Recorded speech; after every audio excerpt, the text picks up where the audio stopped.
அதிசய அதிசயங்களின் ஆரம்பம். அதிசயா அதிசயம் நடக்கும் நிச்சயமா.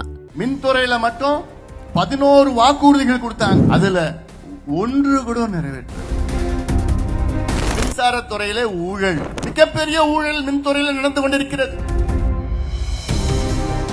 மின்துறையில மட்டும் 11 வாக்குறுதிகள் கொடுத்தாங்க. அதுல ஒன்று கூட நிறைவேற்றவில்லை. ஒன்னே ஒன்று கூட நிறைவேற்றல. இவ்வளோ மோசமா யாருமே பார்த்தது கிடையாது. அதுல என்ன சொன்னாங்க? நாங்கள் ஆட்சிக்கு வந்து மாதம் மின் கணக்கெடுப்பு நடத்துவோம்,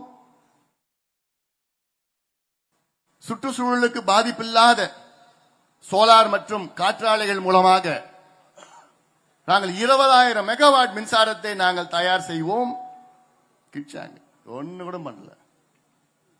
இப்படி எல்லாம் சொல்லி மிகப்பெரிய ஒரு ஏமாற்று. சொல்லாத வாக்குறுதி என்ன தெரியுமா? இந்த 4 ஆண்டு காலத்தில் 4 முறை உங்களுடைய மின் கட்டணத்தை கணக்கை உயர்த்திருக்கின்றார்கள். 4 முறை 1500 ரூபாய் கட்டிட்டு இருந்தீங்க, இன்னைக்கு 3200 ரூபாய். சில பேருக்கு 2800, சில பேருக்கு 3200, சில பேருக்கு 3500. எவ்வளவு ஒரு மோசடி! இதெல்லாம் என்ன காரணம் தெரியுமா? மின்சாரத்துறையிலே ஊழல், மிகப்பெரிய ஊழல் மின்துறையில் நடந்து கொண்டிருக்கிறது. கேட்டா ஸ்மார்ட் மீட்டர் வந்தவுடன் நாங்க மாதம் கணக்கெடுப்பு நடத்துவோம். அதுக்குள்ள நீ இருக்க மாட்டேயா? நாங்க வந்துருவோம், நாங்க பாத்துக்கிறோம். இன்னும் இருக்கிறது 6 மாசம் 4 மாசம் தான்.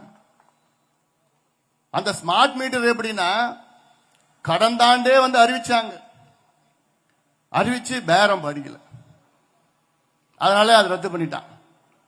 இப்ப மறுபடியும் அவசரமான அந்த ஸ்மார்ட் மீட்டர் எப்படின்னா, வெளியில சந்தையில 4000 ரூபாய், இவங்க இப்ப 15,000 ரூபாய் ஒரு ஸ்மார்ட் மீட்டர்னு அதை முடிக்கிற நிலைக்கு வந்துட்டாங்கன்னு ஒரு பட்சி சொல்லுது. செய்தி ஒன்று வந்துட்டு இருக்கு. அது வரட்டும், அப்புறம் கிழின்னு கிழிச்சிடலாம். ஏன் தெரியுமா? அந்த ஸ்மார்ட் மீட்டர் எவ்வளவு தெரியுமா வாங்க போறாங்க? 3 கோடி ஸ்மார்ட் மீட்டர். 3 கோடி, சந்தையில 4000 ரூபாய். 3 கோடி ஸ்மார்ட் மீட்டர். ஒரு ஸ்மார்ட் மீட்டருக்கு உத்தேசமா 11,000. ஏன்னா வெளியில 4,000, இவங்க வாங்க போறது 15,000, உத்தேசமா 11,000. 3 கோடி இன்டூ 11,000. சேர்மன் கணக்கு சொல்லுங்க. 33,000 கோடி உத்தேசமா, தோராயமா. இதுல அதான் இப்ப காத்துட்டு இருக்கிறோம். இதை விட இன்னும் மோசடி என்ன? தனியாரிடம் கரண்ட் வாங்கிறது. இப்போ 4 ஆண்டுகளில் 4 முறை கரண்ட் பில்லை ஏற்றி இருக்கிறாங்கல்ல. அப்போ முதல்ல என்ன சொன்னாங்க? 4 ஆண்டுகளுக்கு முன்னாடி சொன்னாங்க, என்ன சொன்னாங்க?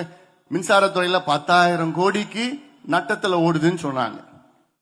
அப்புறம் பார்த்தா அடுத்தது கரண்ட் பில்லை ஏத்தினாங்க. ஏத்தினதுல எவ்வளவு தெரியுமா தமிழக அரசுக்கு வருமானம் வந்தது? 40,000 கோடி வருமானம் வந்தது ஏத்தத்துல. ஆனா என்ன சொன்னாங்க? அடுத்த ஆண்டு 15,000 கோடி நட்டோன்னு சொன்னாங்க. 10,000 கோடி நட்டோன்னு சொல்லி 40,000 கோடிக்கு வருமானம் வந்தது. அடுத்த ஆண்டு 15,000 கோடி நட்டோன்னு சொல்றாங்க. என்ன கணக்குன்னு தெரியல. இதுல என்ன பிரச்சனை தெரியுமா? தனியாரிடம் மின்சாரம் வாங்கி கொண்டிருக்கின்றார்கள். தமிழ்நாட்டினுடைய மின் தேவைகள் 20,000 மெகாவாட், உச்சத்துல 18,000 17,000, உச்சத்துல 20,000. அதுல வெறும் 4,500 மெகாவாட் தான் தமிழக அரசு உற்பத்தி செய்கிறது. மீதி எல்லாம் மத்திய அரசும் தனியாரிடம் பெறுகிறார்கள். தனியார்கிட்ட எவ்வளவு தெரியுமா வாங்குறாங்க? இவங்க எவ்வளவு தெரியுமா உற்பத்தி செய்யறாங்க? தமிழக அரசு ஒரு யூனிட் மின்சாரத்தை 3 ரூபாய், சில இடத்துல 3 ரூபாய் 50 பைசா ஒரு யூனிட் மின்சாரம். ஆனா தனியார்கிட்ட எவ்வளவு தெரியுமா வாங்குறாங்க? அதிகபட்சமா 15 ரூபாய் ஒரு யூனிட். அதிகபட்சம் 15 ரூபாய் ஒரு யூனிட். 15,000 ரூபாய் ஒரு யூனிட்ல கிட்டத்தட்ட 3 கோடி யூனிட். எல்லாம் கணக்கெல்லாம் எங்கேயோ போகுது. கொள்ளை அடித்துக் கொண்டிருக்கின்ற இந்த திமுக அரசை வீட்டுக்கு அனுப்புகின்ற காலம் நேரம் வந்துவிட்டது. அதை நீங்கள் மறக்காதீர்கள். அதிசய அதிசயங்களின் ஆரம்பம். அதிசயா அதிசயம் நடக்கும் நிச்சயமா.